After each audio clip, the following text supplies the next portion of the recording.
Hey y'all, this is Stretcher Slayer coming at y'all with another video, and before we get started, don't forget to like, comment, subscribe. Now tonight, y'all, we're getting into Dexter Resurrection episode 6, Cats and Mouse. Now y'all, a lot went down this episode. Like, I was not expecting the plot twist to gag me by the end of this. So, the episode starts off with Ginger Snap sweeping off Blessing's porch, because I'm pretty sure he's just doing it out of courtesy and respect as a friend, repaying him for giving him a place to stay. And unfortunately, we learned that Blessing's mom, Prudence, has passed away, and he invites Ginger Snap to, the wake and the service. And, Ginger Snap, his usual stoic self, like, well, death comes for us all, and obviously, Blessing didn't process that well. Blessing just, retreated back to his house, so we know this is definitely hitting him hard. Ginger Snap quickly goes, gets dressed, and calls up Harrison like, hey, look, we had to cancel our plans because my landlord/friend just lost his mother, and he was inviting me to the wake.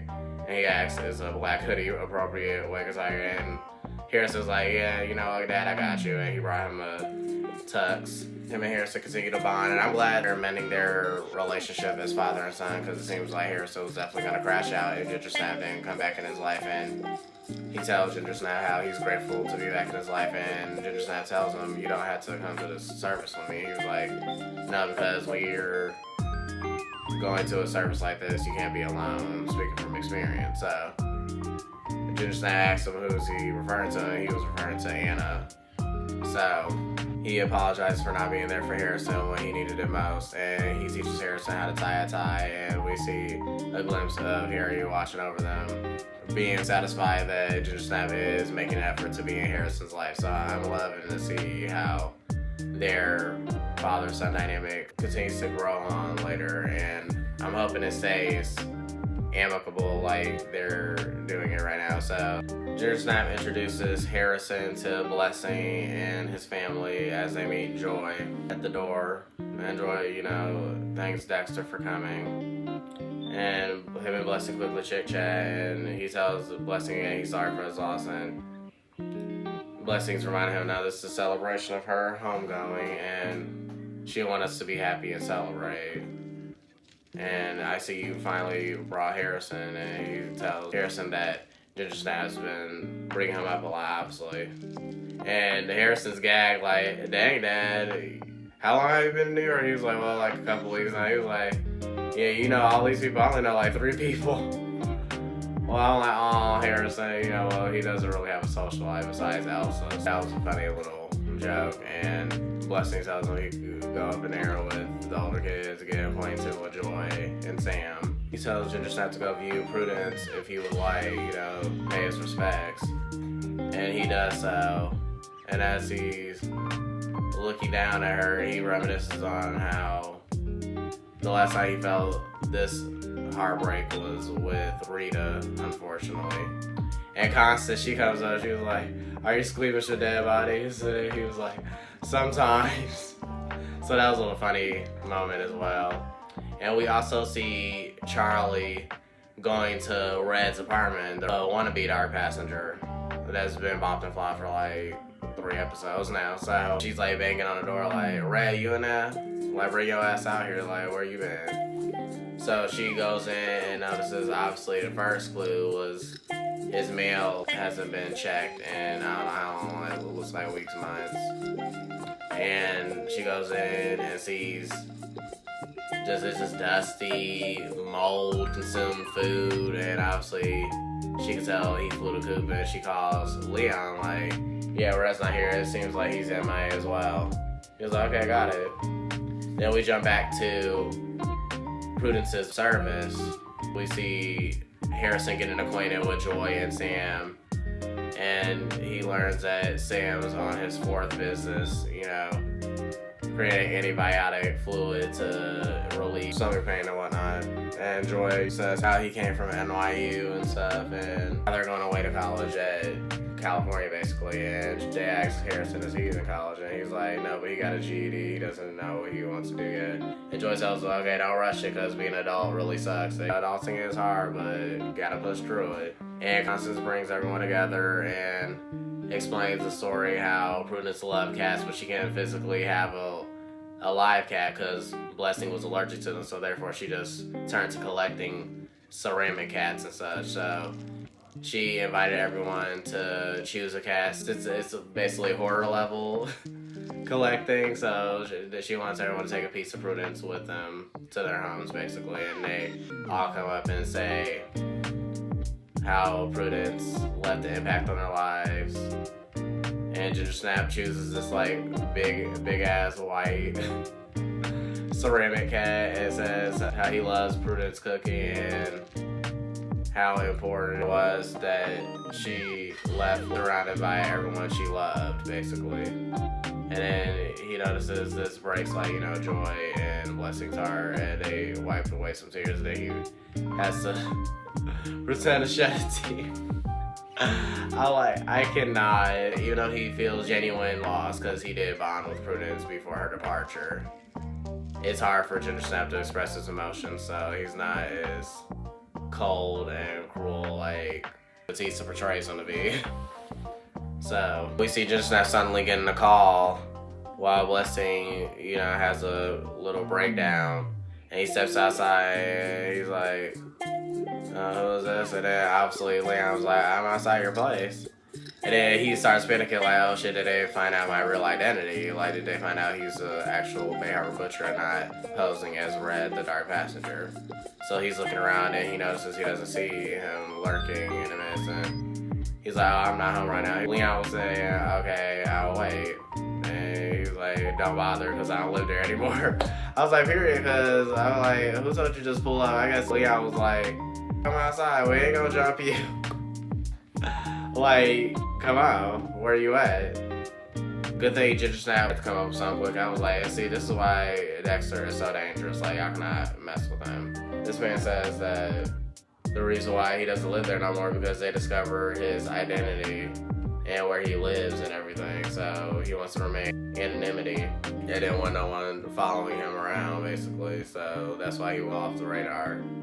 Then Leon was like, okay, I can respect that. And then he tells her, well, come to my place ASAP because there's a meeting. And I was going to give you a ride, but it seems like you can find your own way. And Ginger Snap complies and hangs up.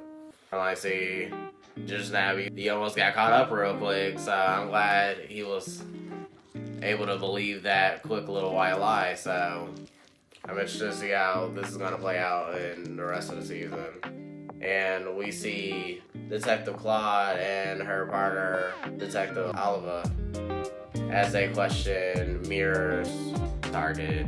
And they ask him, like, okay, so you didn't see anything wrong with her? Like, did you show any signs of aggression or abuse towards her or anything? He was like, no, she was completely normal and she was very confident. And guys like him, they really have difficulty getting any kind of attention, so he didn't think nothing of it.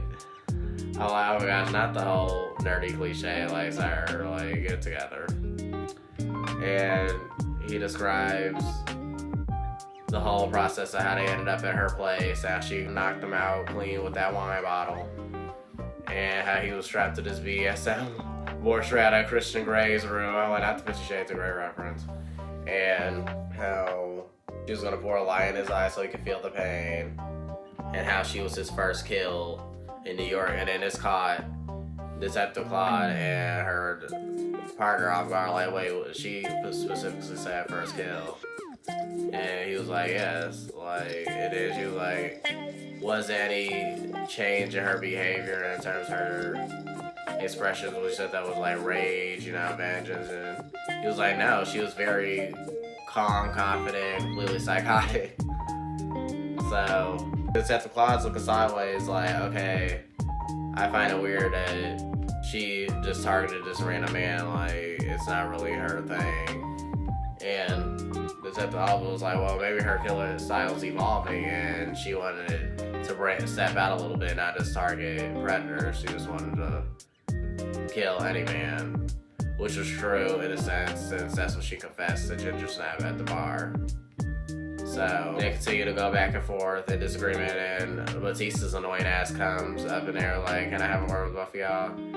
Y'all got the wrong person. Ginger Snap is the actual one who is responsible for Ryan's murder, basically. And he messes up. They was like, wait, who is this? And he explains to them that in his theory, he's a Bay Harbor butcher, and his son Harrison, he passed down his skills to Harrison, and Harrison was one that actually bought the flop Ryan, which we all know to be true.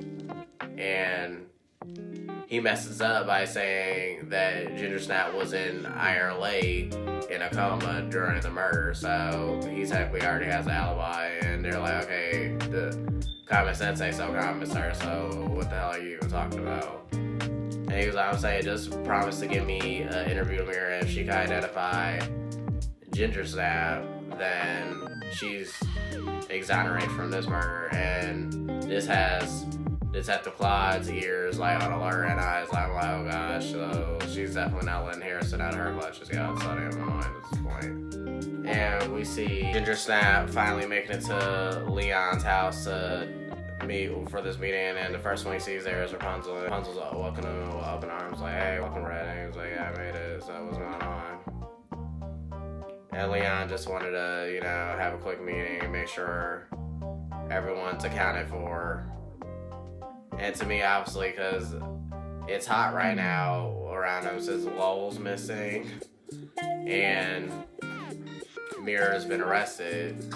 And the Gemini killer, he's going to hell off, like, he's pissed. And Ginger Snap's just, like, disgusted by his whole behavior and saying how cocky and arrogant he is, saying how he's the #1 serial killer and how they already have plenty of books based off of him, and how a production company's already trying to cast one of the Culkins to play him as well. And Ginger Snap just has his inner monologue like, wow, he's self-absorbed. So this whole scene was funny, and he's just cussing out Leon basically. And I'm like, I wouldn't be doing that to Leon, because like Leon tells him, I have connections to law enforcement through the FBI, local NYPD, like my connections run long. So I was like, yeah, that's an individual you should not try to get on their bad side with. Like, let's be serious right now. Like, Leon's more dangerous than we think he is. And I can't wait to see what skeletons he's hiding in his damn closet. Y'all let me know what y'all think Leon's hiding, because something in the milk ain't clean. And Gareth, the Gemini killer, he's just saying how Meera needs to be dealt with, and she should never have been invited to the group. This is why you don't invite girls to the group. I'm like, okay, now you sound like a childish, misogynistic waste of space. So what the hell are you talking about? Girls can't be invited. I was like, boy, what the hell are you in 5th grade? Like, grow the hell up. I was like, child, anyway. Like, what the hell is he talking about? Saying how she's gonna snitch since she's been caught. I'm like, nah, she's definitely not the type to snitch. We know how confident she is in her skills to not snitch on Leon. And like, Ginger Snap takes her side, like, no, I think we need to trust in Leon's direction and his protection. He says we're safe here, and that's all we need to believe. And Leon agrees with Ginger Snap, like, yes, I'm glad we got that out of the way. I was like, yeah, see, Gareth don't even realize he hung himself, because you just double-crossed him by talking out of turn. And Ginger Snap was like, so much for equality. Even Rapunzel's looking like, well, damn, I actually like Mon Ami, so hope we can get this resolved. And Ginger Snap does his homework, follows Gareth after they finish the meeting, since Leon just wants them to all lay low since Lowell's missing still, and obviously that's what had Gemini Killer all jittery and shit. So I can tell how Ginger Snap is stalking him. He's definitely not gonna make it by the end of this episode. So he follows him and realizes he recently killed like a father and his teenage son, and he kills like just people in pairs. I know, so I guess that's his thing, and then he like poses them in a Gemini zodiac symbol. So I guess hence the name Gemini.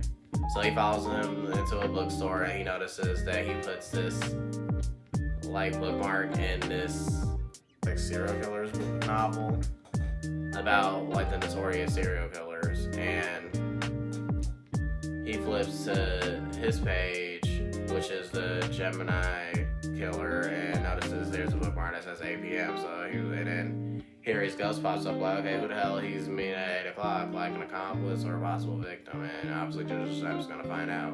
And then Ginger Snap's interest is piqued as he turns to see if his career as a Bay Harbor Butcher has been posted in a notorious serial killer book, and luckily it has been, but unfortunate for him, Dokes is coined as the Bay Harbor Butcher, and he just snickers at that, like, of course he's taking all of it.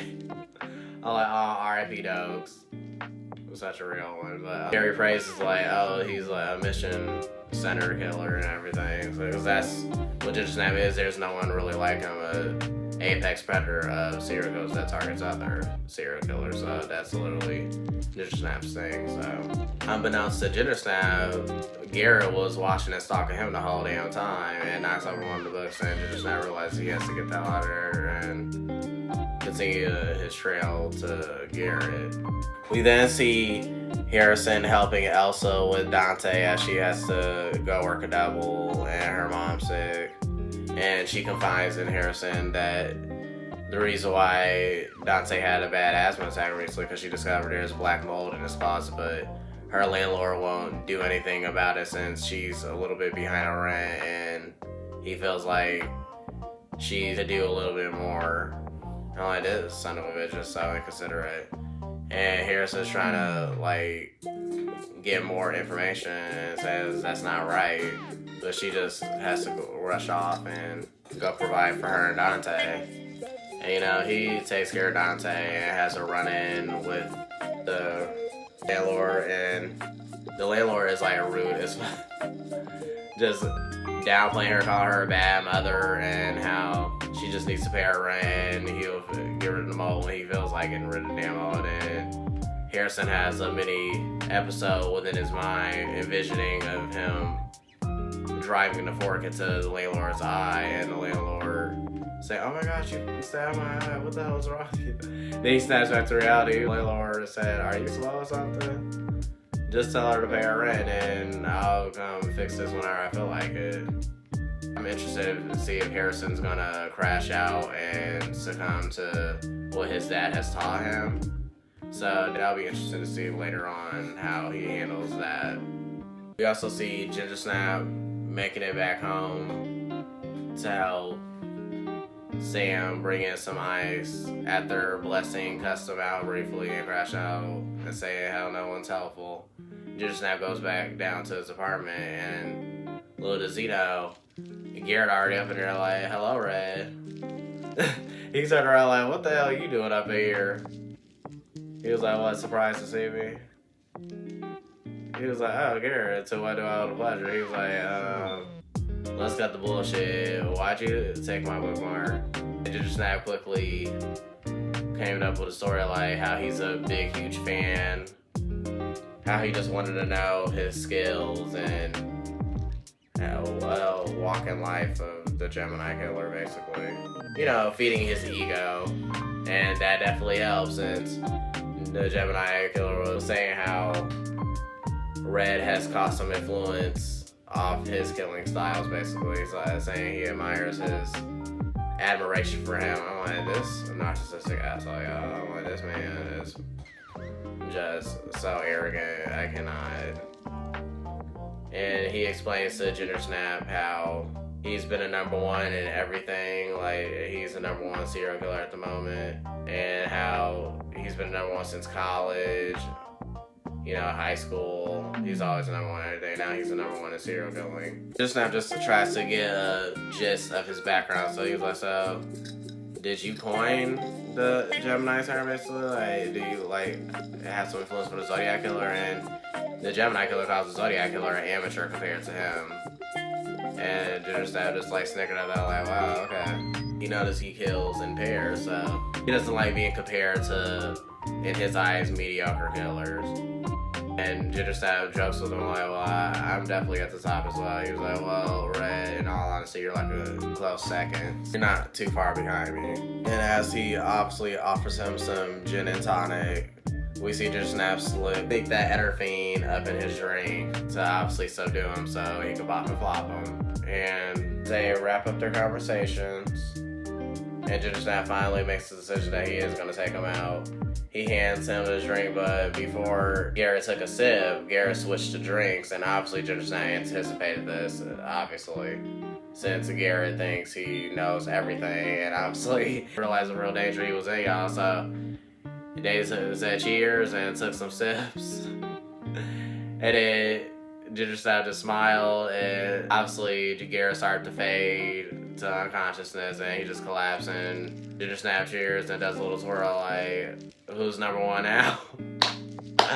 That was perfect, y'all. I just love that moment. And he quickly drags him, tapes him up, you know, gets the blood slide ready as he slices his cheek and gets the blood drop. And he didn't even waste no time like letting Gareth talk or anything, because Gareth already is so self-absorbed, he knows everything, so there was no point in knowing his motive to kill. So Ginger Snap just bops and flops him.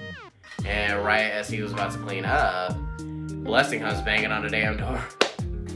And he's like, Dexter, you in there? And he was like, 1 second. So he has to quickly scramble Garrett's body into the bathtub, and the shower liner curtain kind of like collapsed off on the ring. So that's definitely going to be significant in a moment after him and Blessing's conversation. So Blessing comes to apologize about his outburst. And he goes down traumatic childhood experience by him being forced into this Revolutionary War as a child and forced to do unmentionable things under an influence of drugs and harming innocent people. And he even said he even took a few lives. And yeah, because Ginger Snap could even imagine having to kill. And Ginger Snap's just like, oh God, no. I'm like, this man is a trip, y'all. So Blessing says how his mom searched for him and she's his savior and she was his North Star, and how no one can match that energy that she put into his life. And it proved to Ginger Snap how important it is to keep Harrison on the right path and make sure he finds his own sense of self and not become a carbon copy of Ginger Snap. Blessing asks, does he have any Advil? And he was like, oh yeah, in the bathroom cabinet. He was like, wait, I'll get it. And then Ginger Snap quickly goes in and helps with the pills, and Blessing notices his curtain. I'm like, oh shit, please don't let him see the body. So thank God he didn't. He just fixed his OCD, got the best of him, since his mom always made sure he was clean and tidy as a child. And he was like, sorry about undumping my childhood trauma on you. I hope I didn't scare you anyway. And he was like, oh no, it's completely fine. You're grieving. So Blessing leaves, and Ginger Snap lets out a sigh of relief, and he quickly dismembers Gareth, and we see him and Harry have a mini chat. And Harry says how he likes Blessing and how he's a genuine good friend to Ginger Snap, and how they both have parents that molded them into great versions of themselves. So Ginger Snap agrees, like, yeah, I can relate to that, and he said you need to do the same for Harrison. So he takes that advice and goes, talks to Harrison, and Harrison obviously vents and tells him about how he almost crashed out on Elsa's landlord and envisioning bopping and flopping him in the middle of the damn hallway. I was like, yeah, that would have been very reckless of you, Harrison. I'm glad that didn't happen. And Ginger Snap hurry up and Dad's all that way of thinking, like, look, you need to find what you want to do in life. I don't want you to be turning out like me, so I don't think you got to be like me. That's not really in you. And it's okay to feel angry and stuff. You're human, so you do what's best for you and find your own path. Don't follow a path that I set out for you and molded for you. You find your own sense of self. So that was a little nugget of wisdom and encouragement that he gave Harrison. So I'm glad that he's taking the initiative and being in Harrison's life and make sure he doesn't turn out like him. Since we already know Harrison is interested in going to NYU and finding out what he wants to do in his life. And I feel like that would be good for him so he can get comfortable around people his own age, you know, and socialize a bit more and shake off some of that social anxiety so he could stop being so damn jittery and nervous and snitching on himself all the damn time. So it seems like he's finally relaxing a little bit more, so I'm interested to see how long this lasts. Then y'all, we jump to Detective Claude, Batista, and her partner Oliva going to visit Meera to question her about Ginger Snap. And then y'all, the alarms go off and everybody rushes to Meera's cell, and y'all, Meera was found just dangling. So she's been bopped and fly, but when the officer that checks her pulse, we know that Charlie went to go meet up with him. So I think they gave Meera some kind of poison to either speed up her death or fake her death to the point she'll be considered presumed dead, and they just smuggle her out there and they resuscitate her. You know, that I feel like that's kind of a bit of a reach, but we never know in Dexter. So what y'all think? Do y'all think Meera's really dead, or her death is just fake and she's gonna rejoin Leon's group and everything? Y'all comment below, because I'm interested to see what y'all think about that. Because I don't know, it's a double-edged sword for me, because she looked really dead after that, y'all. And Batista's pissed that his lead basically ran cold and they can't question her, so I guess that's gonna be like a dead end and they just gonna have to forget about that. And then Charlie calls up Ginger Snap, like, okay, you need to come to the pier because Leon has a surprise with you. He's like, hey, what the hell kind of surprise is it? She's like, that's the whole point of the surprise, just to get your ass out. Period. And then she clicks. And he's like, okay, I guess I'm going to the pier. And he's all nervous, like, okay, did he find out my true identity? Like, where are we going? And Harry's ghost tells him, like, okay, since Meera's dead, and you know they won't have no problem taking you out, so you need to get the hell out of here. And before he can make a quick decision, Rapunzel bangs on his window, like, okay, we're going, you know, on a helicopter, basically. So he gets out and visibly releases. He realizes he's not solo. And he just still contemplates like whether this is a wise decision. And Leon asks him, are you afraid of heights and stuff? And he just ignores and just goes in. And Ginger Snap's confused why they're sitting there waiting for someone else to show up. He's like, okay, who the hell is this? Because we see a black car blowing up. And y'all, this was one of the biggest plot twists of the damn episode. Why the hell Garrett's twin walks out of the damn car? I was like, wait, he's a damn twin, y'all? He's a damn twin. I was gagged. I'm like, is this happening for real? And Ginger Snap was just pissed, like, oh my gosh, Gemini, it all makes sense now. And then he finally gets into the helicopter. And then he kind of side-eyes Garrett's twin, like, great, a damn twin, fuck me.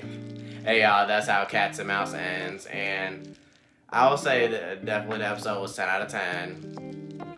I'm just sick of Batista's determination into bringing Dexter down. Like, I'm like, do you realize that this is a dangerous game you're playing, especially with someone like Leon potentially covering for him, because we don't know what Leon knows, y'all. Like, Leon can already be aware that Ginger Snap is the Bay Harbor Butcher, and he's just playing dumb, since he literally has all these connections. Like, let's be serious. So it wouldn't take him nothing to overhear a conversation of Batista saying that Ginger Snap is the Bay Harbor Butcher, like any of his informants and relay that information. So I don't know. And I also think that the identity of New York Ripper is Detective Claude's partner. I don't know, y'all let me know if y'all agree with that as well, because every time she tries to pursue any more evidence in that case, her partner always shuts it down, like, let it go, like, stop chasing ghosts, basically. So people who talk like that, you know, they're just fed up with the dead ends or they're hiding something. And since the New York Ripper was never found, it's giving like Dexter's MO, since Dexter's identity wasn't truly revealed, that it's someone like the law force or a cop. And what better than the New York Ripper to be someone who knows how to, cover up crimes and stuff. I don't know. It's just getting juicy, and I'm interested to see how Ginger Snap deals with getting rid of Gareth's twin. So I cannot wait for the conclusion of the season. I think we got, 4 more episodes left? This is crazy. It's like coming by so fast. So I'm Treacherous Slayer, and I'll see y'all later. Bye.